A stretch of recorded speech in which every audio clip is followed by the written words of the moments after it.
Hello everybody, it's Maxi. Welcome to a new video of Elden Ring DLC. In this boss guide video, I'm gonna share my tips on how to defeat the Putrescent Knight as an intelligence mage. What's different when you fight it as a mage, how to counter its moves, and what spells and items are better in this fight. So what's good when you fight it as a mage is that you can usually see its whole body from a distance, so it's easier for you to see what it's gonna do than a melee build. But as a mage, we are usually very squishy, aren't we? And this boss hits really hard even among the DLC bosses, and it has several sudden long-distance attacks. I think it's designed to counter the normal tactics that mage builds use. But fortunately, this boss is squishy too, and we can have a high damage per hit as an intelligence mage. So if you can learn its moves, this boss can be pretty easy. The good thing about this fight is that we have a very long save time when the battle starts. So, immediately summon the Spirit Ash when you land on the ground, and then it's safe to chain 3 attacks while the knight is running towards you. This is already a lot of damage. Then, prepare for its first attack. For the Spirit Ashes, I recommend the highly mobile melee ashes with ranged attacks like Tish or the Headless Knight. They do a great job keeping the boss busy, and it will give you a long save period to attack when the boss melees your ash. The most common attacks of this boss are several kinds of swinging. The moves are different, but the logic is the same. They all have a confusing long delay, so it's easy to dodge too early when you panic. So, stay calm and only dodge when the blade starts to move down. Some of the moves are double strikes, and it may chain its moves sometimes, so don't try to attack when it's near you, just watch its moves and try to dodge. I'm maintaining a light load, so my dodging distance is longer than normal. I recommend you do this too, this will make your dodging more efficient. After those attacks, the boss usually rides the horse away from you and then try to run back. This will be your safe moment to chain some attacks. I usually move sideways in the same direction as it when I attack. This will give you a better chance to land your spells. There is a faster slashing attack in which it spins toward you and makes 2 quick attacks. This usually happens after it jumped to you and made a downward smashing. To counter this, just quickly dodge 2 times into it and you will be safe. Then it has a ranged attack that it throws the cleaver as a boomerang. This happens when it swings the cleaver from afar. You can dodge it when the cleaver starts to fly. So again, never attack when you see it swinging the cleaver, no matter how far it's from you.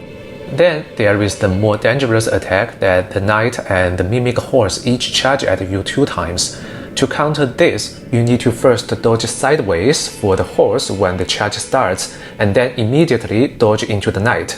They'll each charge a second time, so prepare to dodge again. After the second charge, the knight will take time mounting the horse. This will be another safe moment for you to attack. Then there is the most dangerous fire attack. This only happens when it's on the horse. First, the horse starts to swell. This is a safe moment for you to chain 2 attacks. And then it spews fire all around and fire quickly charges at you. To counter this, first move backwards and then jump ahead when the fire comes near.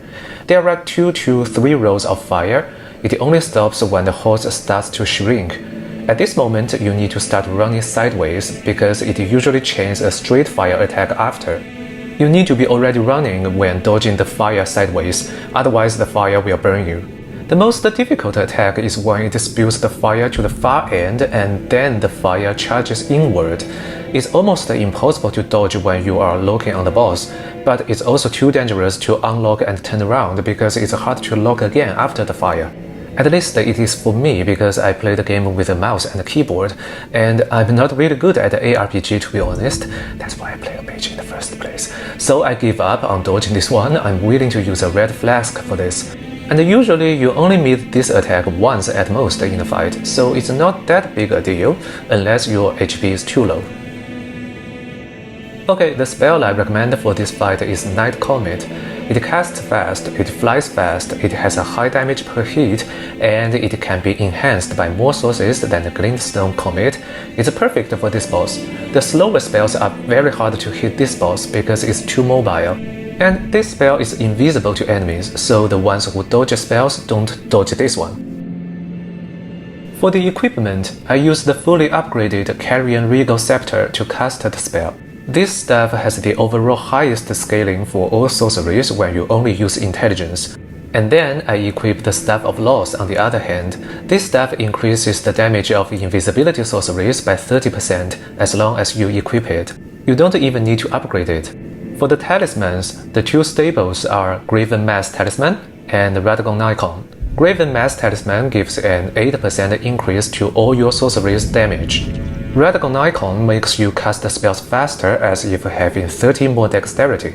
If you have more slots to afford, the additional options include Graven Skull Talisman, which gives another 4% damage for all sorceries, and does not conflict with the Graven Mass Talisman. Magic Scorpion Charm, which increases your magic damage by 12%, but also increases the physical damage you take by 10%. For the Wonderous Physick mix, I recommend Open Line Bubble Tier and Magic Shrouding Cracked Tier. Open Line Bubble Tier negates any damage you take by 90% for the first hit in 3 minutes. Magic Shrouding Cracked Tier increases your magic damage by 20% for 3 minutes. Actually, I forgot to equip the second one in this fight, so if you use it, your damage is gonna be higher than mine. For the character stats, I'm fighting this boss at level 150 with 40 Vigor, 40 Mind, 25 Endurance, 17 Dexterity, 99 Intelligence, 7 Schedule Tree Blessing, and 6 Revealed Spirit Ash Blessing. This is without the help of any Great Ruin or equipment. Okay, that's all my tips for fighting the Putrescent Knight as an intelligence mage. Now I'm gonna showcase my entire fight. If you like this video or if you like what I'm doing, please click the like button and subscribe to my channel. Thank you for watching. Now let's watch the fight.